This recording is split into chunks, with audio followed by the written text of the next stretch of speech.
Hello નમસ્કાર મિત્રો, કેમ છો? આઈ હોપ કે તમે એકદમ મજામાં જશો, કારણ કે આપનો વિડીયો જોતા હોય એ કોઈ દિવસ દુઃખી હોતા જ નથી. એટલે મતલબ કે તમે મજામાં જ હશો. તો મિત્રો, આજે હું એક એવી બનેલી ઘટના પર વાત કરવાનો છું.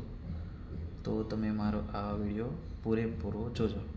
અને હજી સુધી તમે કદાચ નવા હોય અને મારી ચેનલને સબસ્ક્રાઈબ ના કરી હોય તો ખાલી સબસ્ક્રાઈબ કરી દેજો અને એક કોમેન્ટ કરી દેજો. તો મિત્રો, આજે એક મારા કાકા છે, એમના પર ફોન આવ્યો કે ભાઈ તમારું એટીએમ કાર્ડ જે છે એ એટીએમ કાર્ડ બંધ થઈ જવાનું છે, એ તમે રિન્યૂ કરાવ્યું નથી એટલા માટે.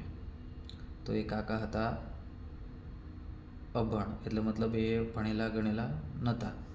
એટલા માટે એમને કીધું કે તો ભાઈ ઓનલાઈન, એટલે એને પેલા ભાઈએ એવું કીધું કે તમારું એટીએમ કાર્ડ રિન્યૂ કરાવવું પડશે. તો એ કાકાએ પૂછ્યું કે એના માટે શું કરવું પડશે. તો પછી એ પેલા ભાઈએ એવું કીધું કે હું તમને કહું છું એ પ્રમાણે તમે કરો એમ.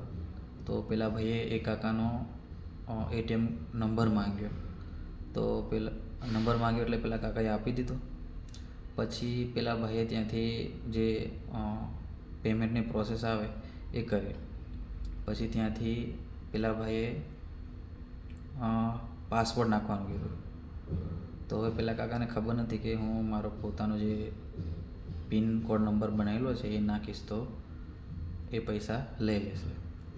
તો એ કાકાએ તો નંબર નાખી દીધો અને એમના ખાતામાં લગભગ 7,000 રૂપિયા હતા, એ લઈ લીધા પેલા ભાઈએ, મતલબ કે ફ્રોડ કરી નાખ્યા. તો મિત્રો, કોઈ બી અજાણ્યા નંબરથી તમારામાં કોલ આવે તો પોતાની જે બેંક ડિટેલ્સ છે એ કોઈને શેર ના કરશો, કારણ કે બેંકવાળાએ કોઈ દિવસ ઓનલાઈન આ રીતના કોઈ રેવન્યુ કરતા હોય નહીં. અને પોતાનો પિનકોડ નંબર, જે એટીએમ કાર્ડ આપણો હોય છે, એટીએમ કાર્ડ નંબર એ કોઈ દિવસ કોઈ માગે નહીં, બરાબર છે? એટલે ખાસ કરીને ચેતજો, કારણ કે આવી બધી બહુ ફ્રોડ ચાલતી હોય, બરાબર છે?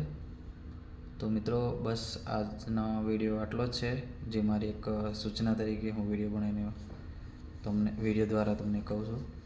તો મિત્રો, મળીએ બીજા વિડીયોમાં.